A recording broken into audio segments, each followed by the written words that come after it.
Adventure begins. It's time for the Pack-A-Day Radio Show with Andy Herman on 1250 AM and 105.7 FM The Fan. Powered by the Potawatomi Sportsbook and on the free Odyssey app. There's Love. Pressure. Back foot throw. End zone. It is caught for the touchdown. Dontavian Wicks. Oh my goodness. Good morning, Packers Nation. Happy Wednesday. Welcome into an all-new Pack-A-Day Radio Show. We are live from the 1250 AM and 105.7 FM The Fan Studios, powered by the Potawatomi Sportsbook. My name is Andy Herman. Appreciate you guys being here. Of course, super producer Tommy Wartz joining us as well. Owen Reese coming up, Pack-A-Day podcast. You can find him 8:20 a.m. Coming up in a little bit, we're going to talk all things Green Bay Packers, of course, and would love for you to join the show. Nicolay Law Fan Talking text line 414-677-1250. That Dontavian Wicks touchdown was brought to you by Fox. And we're going to be talking about Dontavian Wicks a little bit because we're going to be talking about our most interesting Packers for 2025. Spoiler alert, and this will come as no surprise to anybody that knows me. Dontavian Wicks is on that list for me. We'll go over why in just a moment. Tommy, first of all, how are you doing on this Wednesday? I'm very good, Andy. How are you doing today? Swell. I think we're in the swell category today. I'm excited. You take over for the next couple days. Yeah. I've got 2 more days off before the start of the craziness next week in Packers training camp. And then for the most part, you're probably stuck with me from basically next Monday till probably, I don't know, next July is probably when it comes up next. So it's going to it's crazy once that first training camp practice hits, how you just go training camp, family night, preseason, cut down day, regular season, and then end of regular season, playoffs, and then you maybe get some coaching movement, free agency, draft, Andy, you're making it too complicated. Next week it's just football, and then sometime in February it's no football. That's all it is. It doesn't even stop there because you get to free agency, draft, right, post-draft, rookie minicamp, OTAs, and then all of a sudden you go that one 6-week period from end of minicamp to start of training camp, and we've got 7 more days, a week away until that period is over. And like you said, succinctly and perfectly, football is in fact back. So cannot wait for that. We've got a lot of stuff coming up for you. We're going to have a great week of guests next week as well to get you all set for Packers training camp and to break it down once it's actually happening starting next Wednesday. Before we get into our most interesting players, Tommy, these lists usually don't stun me or surprise me all that much. The Zach Tom thing, I was pretty surprised that he was just, receiving votes or whatever. That took me a little bit by surprise. When the linebacker list came out yesterday, it should be worth noting, first of all, it's not a great, it's not a great time period for NFL linebackers. We're not in a golden era of oh my God, look around the league and look at all these incredible, off-ball linebackers out there. Fred Warner, really good, deserving of being, top of that list in the upper echelon of linebackers. After that, it immediately starts getting a little bit more of all right, I mean, the next 3 are really good as well, but you look at that linebacker list and there's a billion names on it. And whether it's honorable mention, others receiving votes, etc. And not a single solitary vote for Edgerrin Cooper was pretty stunning for me. And I get rookie last year, didn't play a whole heck of a lot till midway through the season. I understand all of those things. But when you look ahead to 2025 expectations for him, what he can become, to not get a single solitary vote on that list was pretty stunning. I wouldn't have been shocked if he was only on the others receiving votes category. I would have been even maybe pleasantly surprised if he was on the honorable mention. I would not have expected him to be on the top 10, but to not get a single vote, even to an extent, a much lesser extent, but that some, random GM or something didn't look at Quay Walker and be like, yeah, I love Quay Walker. I love his physicality and speed. And that's a guy I'd like on my team. And just to give him some random 10th place vote for neither of those guys, especially Edgerrin Cooper, to not get a single vote on the linebacker list, I'm going to say I was pretty surprised by. Yeah, I'm actually seeing this list for the first time right now. So this is live reaction to the list. And you can tell that it feels like that disparity, what you were talking about with this being this era of off-ball linebackers, shows in some of the ranges that these guys were all voted in, right? It's all, you can see Zach Bond is number 3 right now, who was as highestly ranked as 2 and as lowest ranked as unranked on the list. Yeah, exactly. Same with Nick Bolton, who is at 4 of Kansas City, highest rank of 2, lowest ranked, unranked. And it goes all the way down the list like that. And that really is even more shocking, that when you hear these top-end guys that are not ranked, and for not one vote to be thrown towards Edgerrin Cooper during this, when there is all this disparity, was really shocking on the list. I think there's a lot of guys who also are benefiting from name value from previous seasons on this list, looking at guys like Levante David. I understand he's probably still a top 10 linebacker. By no way where whoever ranked him 3rd in the league is completely wrong. I mean, that's just not the case anymore.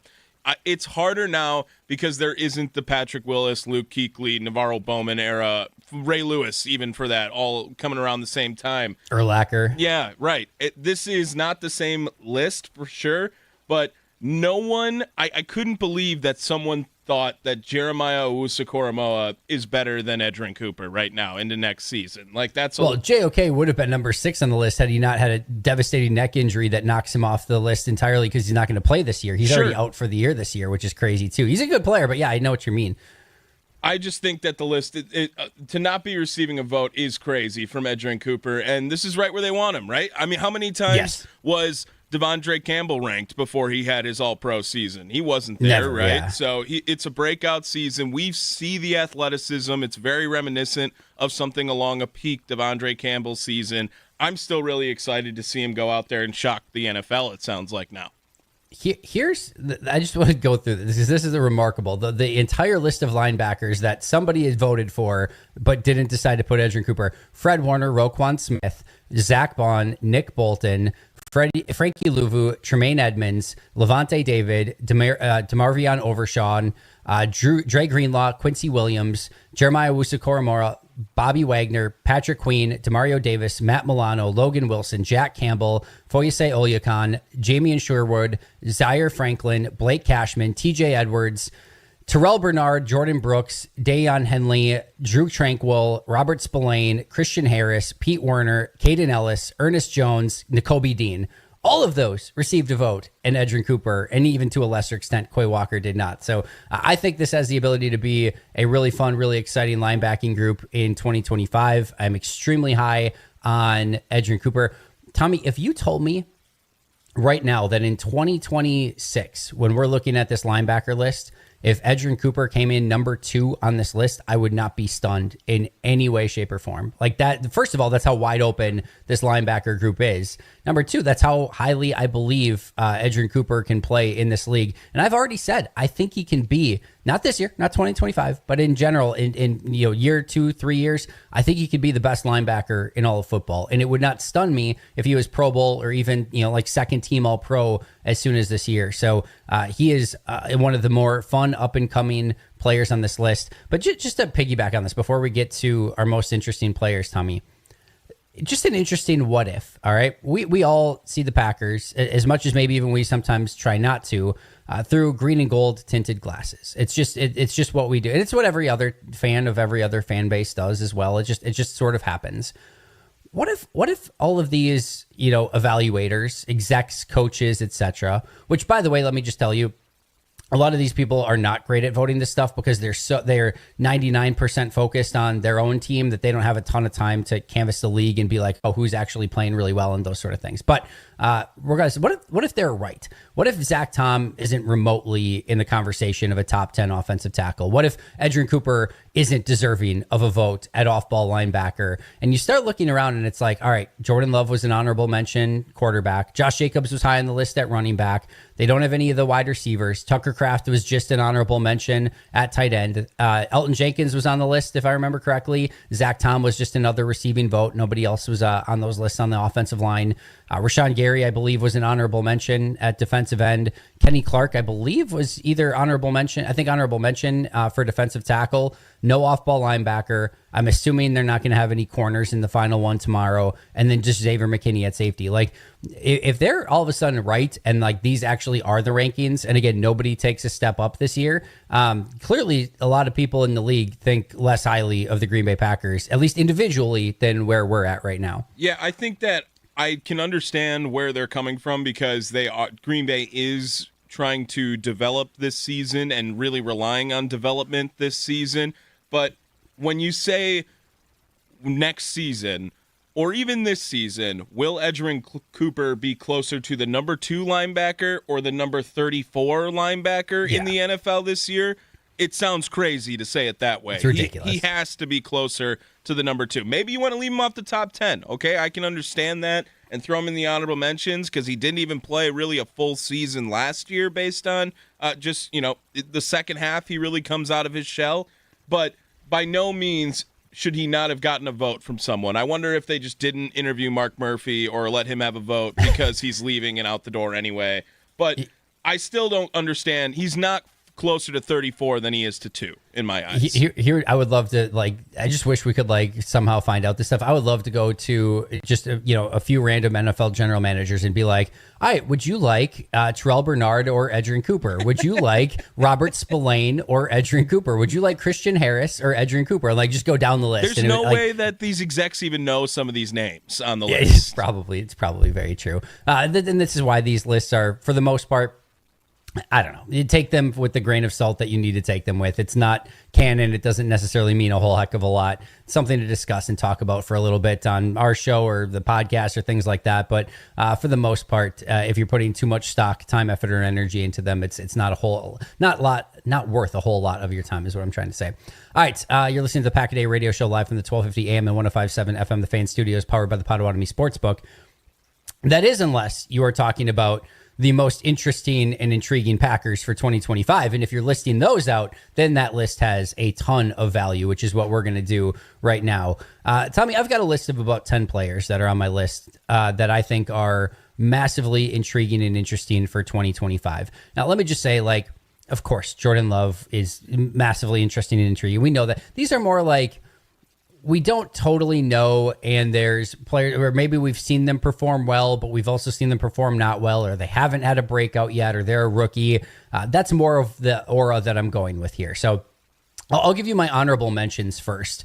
My honorable mentions are, of course, again, Jordan Love, Jaden Reed, Anthony Belton, Devontae Wyatt, Warren Brinson, Barron Sorrell, Brenton Cox, Tyron Hopper, Isaiah Simmons, Kamal Haddon. Those are all interesting players to me in some capacity, but that's not the kind of crux of what I'm going for. So I have another 10 that are on my list, but when I say most interesting and intriguing Packers for 2025, who comes to mind for you? Number 1 on my list would be Jordan Morgan. I think it's just so much interest, and you saw very little of him last year, and you know his role.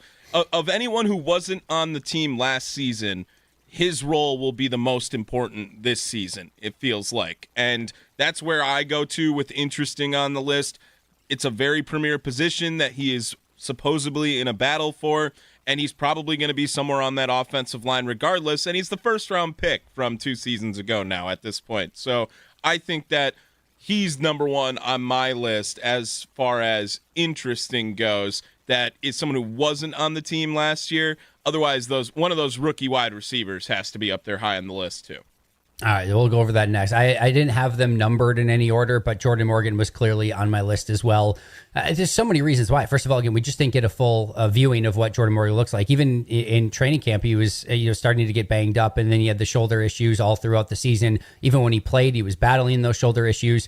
Not only is he a first-round pick, but he's somebody that played, despite having the profile of somebody who can play all across the offensive line, he only played left tackle in college. And then last year, if you remember, in minicamp OTA, they threw him left tackle, right tackle, and you could tell his head was just exploding of this is a lot. And then in training camp, they kind of pared it down a little bit, and it quickly kind of just got to right guard and him kind of competing with Sean Ryan a little bit more. I think he was actually going to win that starting job outright at the end of camp had he stayed healthy. He didn't stay healthy. Then Sean Ryan got in, and Sean Ryan played well. And the truth of the matter is there's not exactly a 1A perfect spot for Jordan Morgan right now. Rasheed Walker could easily win left tackle, although I expect that to be a competition with Morgan. Banks is going to win left guard. Jenkins is going to win center, assuming that we get this contract stuff figured out with him. And then right guard, Sean Ryan, Jordan Morgan, I expect to maybe compete with him at that spot as well. And then Zach Tom's not going anywhere at right tackle. So there's a real chance that he could end up just being the sixth offensive lineman or maybe rotating with one of these guys. And I think that's going to be interesting in and of itself. And then once he does get in, because there's going to be injuries that hit at some point this year, just how does he play? What position does he play? For a first-round pick from 2024, there's still a lot of question marks out there of exactly what happens with him. I think he's clearly deserving to be on this list. You mentioned the rookie wide receivers. I had them kind of grouped together into one. I just had Savion Williams and Matthew Golden on one line for so many different reasons. Just so much speed, athleticism, talent. What these guys can bring to the team in year one, if anything, is massively interesting because if all of a sudden, like, Golden and Williams are just like, all right, they're going to maybe need a year to develop or whatever the case may be, you're looking at Wicks, Reed, Dobbs is basically your three until Watson comes back. And then it gets a little bit more iffy of like, if you have an injury, we like Bo Melton or Malik Heath or McCole Hardman or one of those guys, but it certainly doesn't have the same explosive playmaking ability that we're hoping you're going to get out of a Savion Williams or a Matthew Golden. And on the flip side, if these guys are able to come in and contribute right away and add some real dynamic playmaking to this offense, it can really change the offense in a significant way. Not to mention they're just really fun, exciting players, and just seeing them out there in preseason training camp, etc., is going to be a must-watch in and of itself. So clearly deserving of being on this list as well. Yeah, I don't want to make this sound like a dumb question, Andy, but you put them on the same line. Would it not be very shocking if Savion Williams was more interesting this year than Matthew Golden was? I think that's correct. At least, we're all hoping that Golden is the one that just kind of breaks out, and we're expecting him to be kind of the one that is a little bit more well-rounded right away. But there's also something about Savion Williams when the ball is in this guy's hands where it's really, really fun to watch. So again, I think even just from a pure interest and intrigue standpoint, I have no idea. I don't think anyone at this point has any idea of what Savion Williams is going to be, at least even in his rookie year. Some of the flash, I will say this flat out. The flashes of Savion Williams in college were one of the literally best players in this draft. Not Green Bay's draft, in the draft. It was that fun, that explosive, that talented. But then you get some drops. He's not a nuanced route runner yet. There's some things he clearly needs to work on. So I think the volatility for Savion Williams in year one is so interesting, where you could get some very high highs. You could get some he is clearly not ready yet. And I have no idea where on the spectrum that ends up. So that's, to me, from an interest and intrigue standpoint, I think they're just, again, I'm more grouping them together because they're both rookie top 100 wide receivers. Sure. But yes, clearly Matthew Golden's the one that's expected to have a bigger impact and hopefully be more interesting this year. Yeah, and I was just maybe, you talk about the versatility with Williams, too, that could lead him to be more interesting, right? Is he going to have some Ty Montgomery packages where he's lining up behind Jordan Love or next to Jordan Love? Sure. Or, is he a motion? Instead of Jordan Love. Yeah, right. Is he the primary motion guy when he's on the field? Is he not? Is he lining up outside more because of his size? Or is he lining up inside more for the matchups? I do think he is a very interesting prospect coming into Green Bay next year, and I just thought it was interesting you put him on the same line because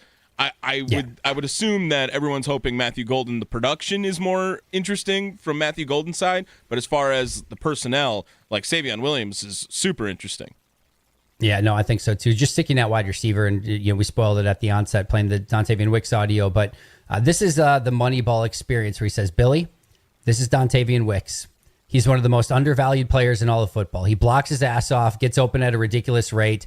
His one defect is that he can't catch the ball. That's the one thing that we have to work through here. Him as a route runner is incredible. Him as a blocker is really impressive. I think he's the most tenacious blocker on the entire team, which is why he continues to get reps out on the field even when he's struggling a little bit. I think his run after the catch is more than adequate. We've seen that over the last couple of years. He's really, really a fun player if he can catch the ball. But that has been, especially this past year, a major issue for him, especially in the first half of last year. It did seem to get cleaned up. You can tell when he goes through some of that stuff that he sometimes lacks in confidence a little bit.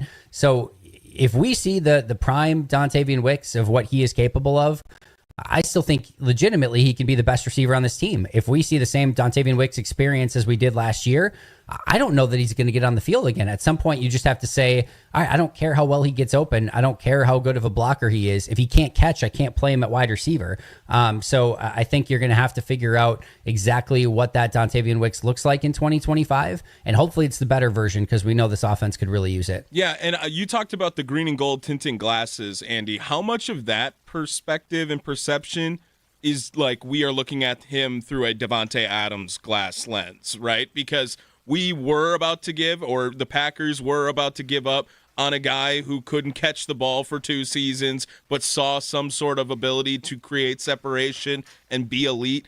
And then they waited it out, and he turns out he's one of the best receivers to play the game during the era at the time. And now Dontavian Wicks, we've seen that, and we know the numbers. He's great at separating from defensive backs, but he can't catch the ball. And maybe it's not a Devontae Adams story. It's just a story of he can't catch the ball. Yeah, which could be. And that's, again, why I think it's more interesting and intriguing is that, again, the high-end variance of, like, you either have a really good wide receiver or a guy that can't even get on the field. And which one that is going to be really interesting for this upcoming season. I'll give you one more, and then we'll kind of wrap things up here for our list here. Who you got? For interesting players?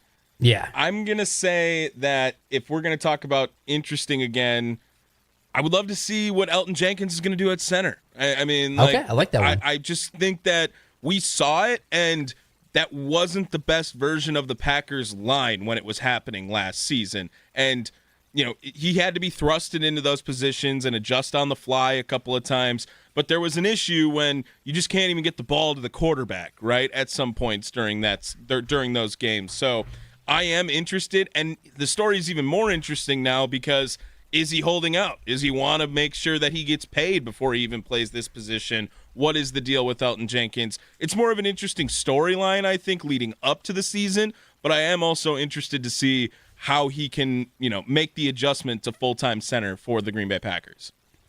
I did not have him on my list or even on honorable mention. I think just because in my head, I just expect him to be great at center. And I have this expectation of, yep, he's Elton Jenkins. Of course, he's going to be good. But I think with the contract situation and with him changing positions, and again, we don't know 100% for sure, I think he's more than a worthy inclusion on that list. Just really quick, the rest of my list that I had, Marshawn Lloyd, again, he was dynamic in training camp, dynamic in college. What he can bring to this team, can he stay healthy? Can he not fumble the ball like he did in college? I think that's really interesting.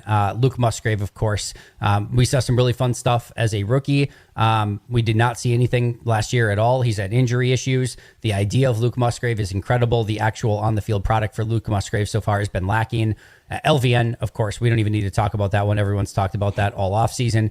I'm so intrigued by Colin Oliver. Talk about a potential boom bust. This could be somebody that's just too small and doesn't have the length to hang as a pass rusher in the NFL. Like if he rushes off the edge and an offensive tackle gets hands on Colin Oliver, that rush is probably just dead on arrival. Like he's probably just going to lose it in the NFL. But he is so quick, so fast that if he gets that burst and explosion and bursts right past them, which is more than possible, like he could end up at the quarterback before the quarterback even knows what the heck is going on. So interested to see how that kind of experiment works out. Quay Walker still on that list to me. We saw 3 of the best football games of his career in a row in the middle of the year last year, and then he got hurt. And at the end of the year, he didn't quite play at that level. And at any point of his career previously, he did not play at that level. So I want to know, can we get that Quay Walker for any significant period of time? Keyshawn Nixon, of course, just what does he look like as the real primary corner on this team, playing outside corner all year long? And does he give anything as a returner too? And then Javon Bullard, is he a safety? Is he a slot? Can he get in the conversation with Evan Williams? How much do they play him at slot if he can't get in there at safety? I still think there's a really good football player there, but there's not exactly a spot on the field in a nickel defense if you're going Valentine, Hobbs, Nixon, Williams, and McKinney all at the same time. So very interested to see what Javon Bullard brings as well. So our list today: Lloyd, Wicks, Savion Williams, Matthew Golden, Jordan Morgan, Luke Musgrave, LVN, Colin Oliver, Quay Walker, Nixon, Bullard, and then Tommy had Elton Jenkins as well. Those are our most interesting and intriguing Packers for 2025. Hit us up on the Nicolay Law Fan Talk and text line if you disagree or want to say otherwise. We have got the one and only Owen Reese coming up next. We have 77 and partly cloudy in Milwaukee right now. High of 86 today, low of 61. If you missed anything, check us out on the free Odyssey app or on thefanmilwaukee.com. We'll be right back with Owen Reese. This is the Pack-A-Day Radio Show powered by the Potawatomi Sportsbook.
Welcome back to the Pack a Day Radio Show, live from the 1250 AM and 105.7 FM The Fan Studios, powered by the Potawatomi Sportsbook. Reminder that the Mason Crosby Show with Mitch Thunder Nellis coming up 9 to 11 today. Bonnie Blair is going to be on the show. That is, if that's not must listen, I don't know what the heck is. Other than, I guess, of course, if you have Owen Reese on the show, which then is beyond must listen. Joining us now, speaking of which, on the Fan Guest Hotline, powered by Gruber Law, is the one and only Owen Reese. You can follow him on social media at Reese Draft. He is the Assistant Director of College Scouting, Optimum Scouting, and the Shrine Bowl. And of course, you can find him from time to time on the Pack a Day podcast as well. Owen, how the heck are you doing, my friend? Good, man. Thanks for having me. Hey, I appreciate you joining us. It looks like you are busy at work at the moment, so taking a couple minutes off to join us, I appreciate it greatly. Yeah, not a problem. In the beautiful solar fields of Potosi right now. So, what more could you possibly want in life than that? Owen, we were talking this last segment of our most interesting and intriguing Packers for 2025. We had a whole list of them, but when I say interesting and intriguing Packers for this upcoming season, who's the first person that comes to mind for you? I'm probably going to steal Tommy's answer. I'm going to take Elton Jenkins, right? Just as far as he's a guy that played center at Mississippi State, and you bring him to Green Bay and you put him at guard, and he's been able to moonlight there in the past. And I'm generally more pro team on this stuff, but like if the Packers are going to ask him to bounce around constantly and he has the ability to do these things, I am a little bit on his side as far as the contract thing goes. But he's been able to do it in a couple game spurts. Moving back to center full time is a bit of a different thing. But obviously he has experience doing it. And I think once he's back into the groove of things, it'll be, shouldn't be too big of a deal, but allowing him moving around and allowing, Aaron Banks and who do they play at right guard and what the case may be there. I think the tackles are probably set. I think that's where some of the uncertainty is in the interior of that line. And I don't think it's due to a lack of capable bodies, but we'll just kind of have to see how it works out. Yeah, and I want to get into all this with you because I know you're definitely more of an offensive line expert, certainly than I am. I'll say that much. And I kind of wanted to start even with Elton Jenkins, so that's kind of a perfect place to kind of go here. When you look at Elton, he's played center in college, obviously. As you mentioned, he's had a couple coffees there, cups of coffee there in the last handful of seasons. For the most part, it's looked fine. I'm a pretty firm believer that if you put him there full time and he gets the practice time at camp, it's going to be something that he can do at a very high level. But assuming he gets to camp sooner rather than later, which we don't know exactly how that's going to go, how confident are you that he can just pop back in there at center and still be the full-time center and kind of perform like he did at that position in college or better? I feel pretty confident about it. It's just going to be a matter of him being having a full offseason to prepare for that, right? I think there's a big difference between, hey, it's week 13, our center just got dinged up. Can you bounce there for a week? Yeah. As opposed to hey, you're just going to do this full time again now. It's not like it's nothing overwhelmingly different, but just as far as kind of reacclimating yourself and getting used to running the show at center as opposed to, being able to do it for a week at guard or moving from guard to center, but just kind of being able to lead that unit and be the focal point, the real connection to Jordan Love and how they see the defense. So I think that'll be the bigger thing now that he has a full offseason to prepare for, or however long he's known they're planning on doing that. I think that's a huge asset for him, and I would probably say like an 8.5 to 9 confidence that he's going to be able to do that. Obviously, it's not easy; otherwise, everyone would do it. But he's done it in the past at a high level for a sustained period of time, and I really don't have too much doubts that he can do it at this upcoming season at the NFL level full time. But that's why they play the games, right? I'm right there with you, but like you said, it is why they play the games. That is why he's one of the more interesting players this upcoming season. I want to talk to you about the two offensive linemen that are, of course, incredibly talented, but we just don't have a lot of proof of concept of what they can be yet. Of course, one of them is because it's a rookie and Anthony Belton. The other is Jordan Morgan, the first-round pick from a year ago, who we got a small smattering of playing time from, but of course, the injuries limited him this past season. What are your expectations as you kind of saw these guys coming out of the draft for those two this upcoming season? And then where do you kind of feel like both of these players fit, just even for their best positions and how they could fit on this offensive line? I expect Jordan Morgan to play. I don't know if he'll start. I don't know what the case is, but if you're a first round pick, year two, I'm gonna play. I mean, he should, right? I mean, maybe he doesn't, and that's maybe not an indictment of him, but the expectation, I would at the very least in some type of rotation or seeing the field. I do think he's a bit more versatile. I know there was some talk right after the draft about Belton potentially playing guard. That I don't really see that. I think he's a little bit like sized out for it. A little too long, a little too big a frame. Obviously, not that there haven't been huge guards in the past, but I think to me, like he's a kid, he has to fail at tackle first before I would consider anything. I think Morgan is probably also a natural tackle, but depending on who you listen to or who you talk to with length concerns or whatever that may be, I do think his skill set would very easily translate to guard. Belton's, I really don't see that, but who's to say? But I think I'd be surprised if we see Anthony Belton much this year, to be honest. Just as far as coming through the draft process, I will say this is the lightest he's ever been. As far as a football player, I know when he went from Georgia military to North Carolina State, he was about 390, just a huge dude, and he's continuing to trim down. He'll never be small, but as far as a guy that he's getting in better shape, but I still see him as a bit more of a long-term project. Jordan Morgan, to me, is a bit more of a ready-made guy, and while there was a position switch, inside to guard, I expect him to play, and I don't know if he'll start at right guard, but I would be shocked if he doesn't have a fairly more substantial role this year than he did last year. I'm right there with you. And as far as, Anthony Belton being a tackle, we saw that in minicamp and OTA so far. They put him at left tackle, right tackle. They did not move him on the interior at all. It has been tackle only. We'll see if that continues in training camp as well. But I think that's another interesting piece to keep an eye on. We're being joined by Owen Reese. You can find him on social media at Reese Draft. Owen, if you were in charge here of the Packers offensive line, screw what the Packers have done so far. If you were in charge of the Packers offensive line and had to put this offensive line together from left to right, what is your ideal version of this offensive line? I think ideally, right,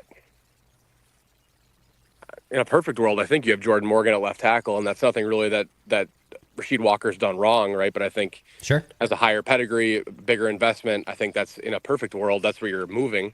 Good Jordan Morgan, Aaron Banks, Elton Jenkins, right? Again, probably Sean Ryan, and then Zach Tom.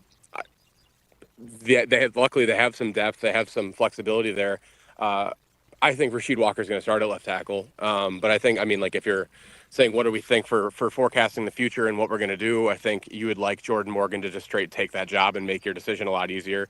But as far as like what the best product on the team tomorrow would be, I think Rasheed Walker will likely be there. But that's how I think I would do it. And then you'd like to see some of those other interior guys, Jacob Monk, maybe Travis Glover. Glover's a guy who's interesting because I just made those comments about Belton staying at tackle. Glover's a guy I could see potentially sliding in. I think Kadeem Telfort has in the past as well. Some of those bigger bodies inside at guard, but to kind of create and continue that competition at right guard. But I'd expect Sean Ryan to have it unless they play Jordan Morgan there, in which case I could see a rotation. But and I think in a perfect world, you go Morgan, Banks, Jenkins, Ryan, and Tom, and let it rip come week one.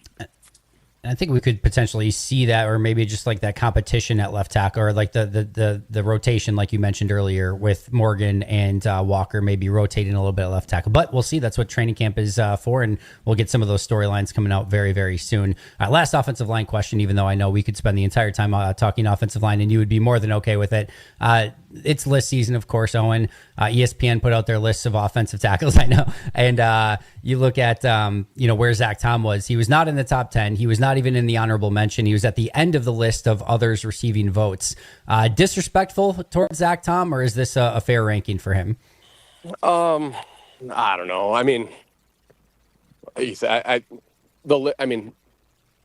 No, I don't think so. If opposing defensive linemen said that he wasn't good, I think he may take a bit more exception to it. But ultimately, there's 64 starting tackles, and depending on how I think Zach Tom's a very nice player. I'm not going to sit here and argue that he's a top 5 to 8 offensive tackle in the league, right? And that's not a knock on him either. So realistically, whether he's number 9, whether he's 25, it's a very eye of the beholder. Different tastes. What kind of offense are you running? What kind of skills do you prefer? he's a nice offensive tackle, and I'm very happy the Packers have him. I mean, again, I don't think it's anything disrespectful. I wouldn't call him a premier offensive tackle in the NFL. And again, that's not a knock on him. He's not Lane Johnson. He's not even Jordan Mailata. He's not Trent Williams. You know, so as far as those types of things go, I don't look too far into it. I guess ultimately I would have, if he was left off the list entirely, that would be an issue. But if he's in others receiving votes, it's all in the same. You're on the radar. It is what it is. Totally fair. I totally get that. And again, it's a listicle season sort of thing. It's fun conversation, but it doesn't mean a whole heck of a lot at the end of the day. All right. We're being joined by Owen Reese at Reese Draft, Assistant Director of College Scouting for Optimum Scouting and the Shrine Bowl, right here on the Fan Guest Hotline, powered by Gruber Law. All right. Training camp is obviously a week away, Owen. As just you look forward to what's going to be happening at Packers training camp, what are you most excited about? What do you want to learn? What is your top of mind viewing guide for Packers training camp? Probably selfishly, just from the scouting side of things, I'm excited to see like the bottom of the roster, which is probably not the common answer. But when you get guys, and a little bit from the rundown you gave me before the show, this kind of will tie into that a little bit. But can Jamon Johnson, can Warren Brinson, can Nas Stackhouse, can they contribute? Are they what we think they could be, or are they rightfully undrafted free agents and 7th round picks that will maybe make the roster or be a practice squad guy? Or, right, can those guys provide legitimate depth and legitimate competition to the room? Because I think the O-line's going to be fine. I think the skill positions and the offense realistically has no excuse to not be above average to very, very good. But defensively, how will the spine of that defense be, right? I mean, Edge Cooper had a very inspiring second half of last year, but I don't think anyone is, aside from Xavier McKinney, going to tell you that there are any elite players in the middle of that Packer defense, right? Rashawn Vergary is very good. Edge Cooper could be very good. Xavier McKinney is very talented. But outside of that, right, is TJ Slayton going to be, or TJ Slayton's gone, but how is that going to be? Kenny Clark moving around, again, some of those younger guys in there, can they handle it? Can Lucas Van Ness be what we want him to be theoretically, right? Who's that third rusher going to be? Because to me, that's where, and like, if those bottom of the roster guys can kind of help bridge that gap and circle around, that makes me feel a lot better. If they look like undrafted guys and late round rookies, probably going to have a little bit more hope as a strategy, which, as we both know, isn't always great. But as far as some of those guys, if Jamon Johnson can be a fourth linebacker, provide Tyron Hopper with some legitimate competition as a third or fourth guy, again, can the Georgia DTs be what we think they can be? Because if those two can combined be a competent rotational defensive lineman, I start to feel a little bit better about it. You know, so that's going to be where I'm excited to see. Obviously, on the outside, the DBs, right, is how does Nate Hobbs fit into this? Can Keyshawn Nixon legitimately do it?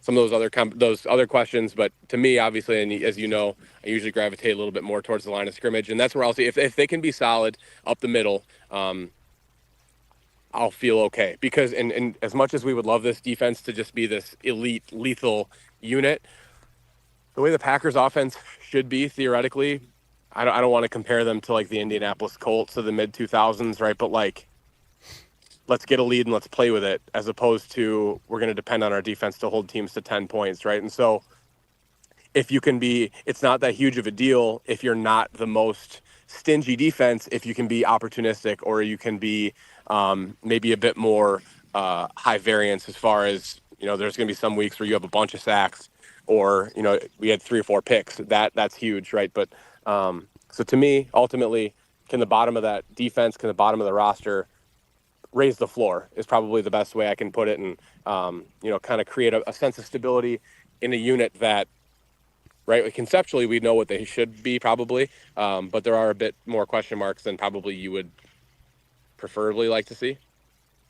No, I think that's totally fair. Before we get you out of here, Owen, you mentioned 3 of those players, Brinson, Jamon Johnson, and then Nasir Stackhouse as well. All 3 of those players were, of course, at the Shrine Bowl. I'm sure you took a very good look at all 3 of those with what you were kind of working on. Before even the draft took place, what was kind of your view of those 3 players, expectations for those 3 players, and what can they potentially bring to Green Bay? Yeah, I mean, I think so Jamon Johnson was at Georgia for the first 4 years of his career, went to Kentucky the last year. So that was kind of cool to see those guys reconnect. Johnson, to me, I was a bit, I mean, I knew he wasn't a top 100 prospect or anything. I was a bit surprised he went undrafted. But he's a guy who's a big, thick dude who's athletic and can run in a straight line. I think the other thing, I talked to him during the week and kind of the difference between going from Georgia to Kentucky. He kind of mentioned the lack of complexity and kind of playing just more of a true base 3-4 inside backer as opposed to kind of the more multiple Georgia stuff. So I think he'll be pro ready. I think will probably be the biggest thing for him. Whether or not he's good enough to truly do it, we'll see. But it won't be due to a lack of mental preparation or a lack of exposure to more pro level concepts defensively. Stackhouse is a guy that I think he showed up. He probably had the better week, quote unquote, at the game. Brinson had more high spots, but Stackhouse is going to bring less upside as a pass rusher and just simply be a huge dude in the middle. Brinson's a guy that was a 5-star recruit that has never quite became the sum of his parts. He was a rotational D lineman for most of his career at Georgia. They also have a lot of really good D linemen at Georgia, so I don't think that's a knock on Brinson either. But guys that really did well during the week, and I was a bit surprised that Nazir didn't get drafted as well. I kind of figured that 6th, 7th round, he's about as sure of a thing as it was. So for him to go undrafted, I was a little surprised about, but Brinson kind of seemed like a big upside swing, right? A former high pedigree recruit at a big time program late in the draft. It was good. So again, I was a little surprised that the two guys didn't get drafted, but they were also two of the higher bonus undrafted free agents, right? So it was very clear the teams coveted them.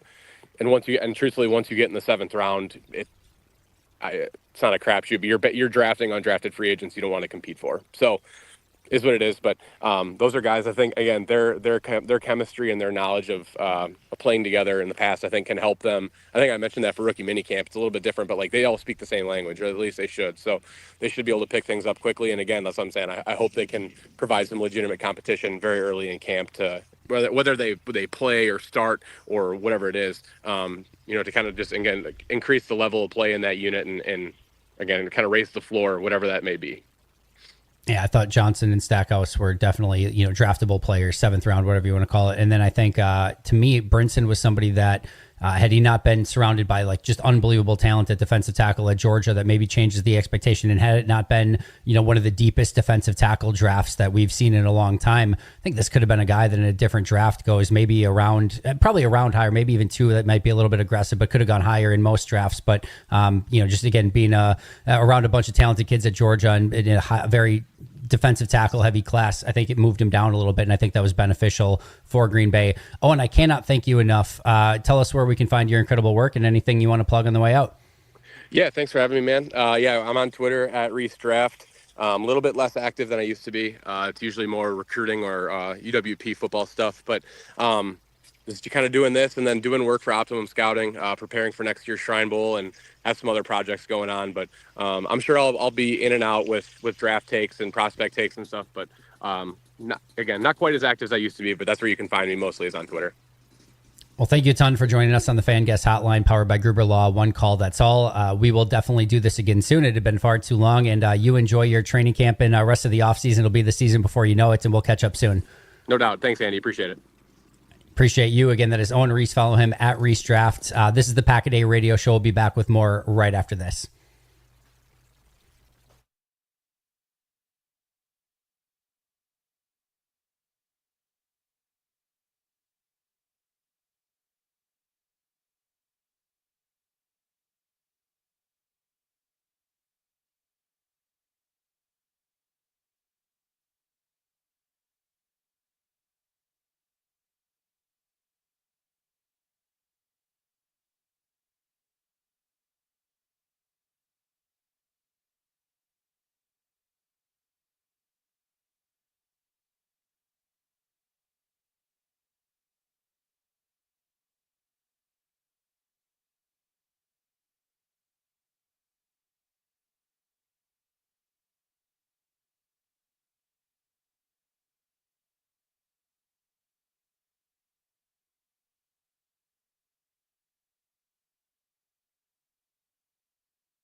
Third and goal, Mahomes.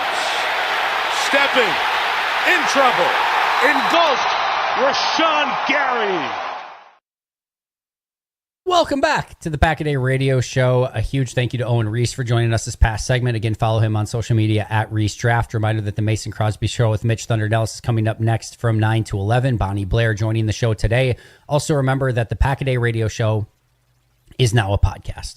You can find us anytime on Apple Podcasts, Spotify, or wherever you get your favorite podcasts. Catch the full episode, listen by individual hour, or jump straight to the highlights. Just open up your favorite podcast app, search Pack-A-Day Radio Show, and hit the follow button so you can get every minute of the show your way and on your time. And here's the cool thing too.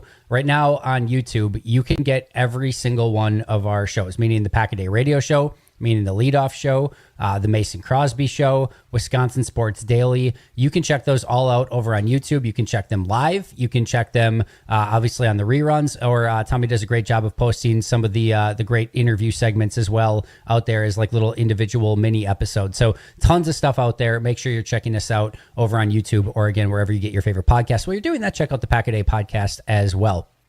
All right, let's get right to our Potawatomi Sportsbook final thought of the day.